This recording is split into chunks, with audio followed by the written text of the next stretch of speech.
கல்யாணம் பண்ணுறது அவ்வளோ ஈஸியாக இல்லை. 1,00,000 ரூபா சம்பளம், நல்ல ஃபேமிலி, சொந்த வீடு, சொந்த காரு, கொட்டாத முடி, விழாத தொப்பை, நல்ல பேங்க் பேலன்ஸ், இதெல்லாம் இருந்தால் போதும்ல? இல்லை இல்லை, என்னெல்லாம் கேட்பாங்க தெரியுமா? வேலை பார்க்குற இடத்துல இருந்து வேலை பார்க்குற மாதிரி ஒரு வீடியோ மட்டும் எடுத்தாங்க. மாப்பிள்ளாலாம் இங்கிலீஷ் பேசுவாங்களா? எனக்கு இந்த பையனை பிடிக்கல. என் பையனை நான் நல்லபடியா பெற்றிருக்கேன். வீடு அடிக்கலாமா? எங்கள் வீட்டில் அடிக்க மாட்டாங்க. நல்லபடியா வளர்த்துருக்கேன். ஆமாம், இந்த டேட் பண்ணி கொடுக்குறாங்க. எல்லா வீட்டு பிள்ளைகளையும் கடை திறந்து பார்க்குறான் அந்த கடவுள். என் பிள்ளைய மட்டும்தான் பார்க்க மாட்டேன். இன்னைக்கு தான் அந்த பொண்ணை ட்ரெயினில் பார்த்தேன்.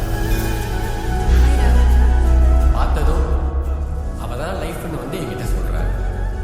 அப்போ சட்டுப்பட்டு ஏதாச்சும் பேசி ஓகே பண்ணி கல்யாணத்தை பண்ணிடு. நான் வந்து உங்களை எனக்கு ஓகே. ஓகேவா? ரகு, எனக்கு ஒரு கண்டிஷன் இருக்கு. எனக்கு என்னமோ தப்பா இருக்கே. நிஜமாலே இவன் லவ் பண்றீங்களா? நான் எத்தனை தடவை சொல்லியிருக்கேன், நான் 6 மணிக்கு மேலே 6 மணிக்கு மேலே 6 மணிக்கு மேலே 6 மணிக்கு மேலே 6 மணிக்கு மேலே உன்னை யாருமே பார்த்ததில்லை. நீ எங்கே போற, என்ன பண்றன்னு யாருக்குமே தெரியல. ரொம்ப நாளாக என் பின்னாடி தான் சுற்றிட்டு இருக்கா. கேட்டால் லவ் பண்ணுறேன்றா. ஃப்ரெண்ட் ராம் இருக்கான்னு நான் உனக்கு எவ்வளோ லவ் பண்றேன்னு உனக்கு தெரியும்.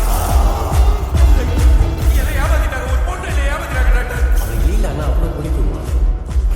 இன்னும் 10 நாள்ல உனக்கும் அந்த பொண்ணுக்கும் கல்யாணம். இந்த கல்யாணத்துல உங்களுக்கு சம்மதம் தானே? எனக்கு இந்த கல்யாணம் வேண்டாம். மதம் விட்டு மதம், ஜாதி விட்டு ஜாதி, கல்யாணம் பண்ணிக்கலையா?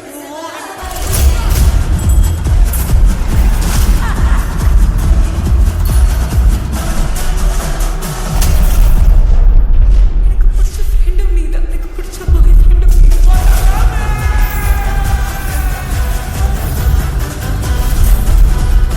நான் வேணும்னு எதுவும் பண்ணல. நீ வேணும்னு தான் எல்லாமே பண்ண.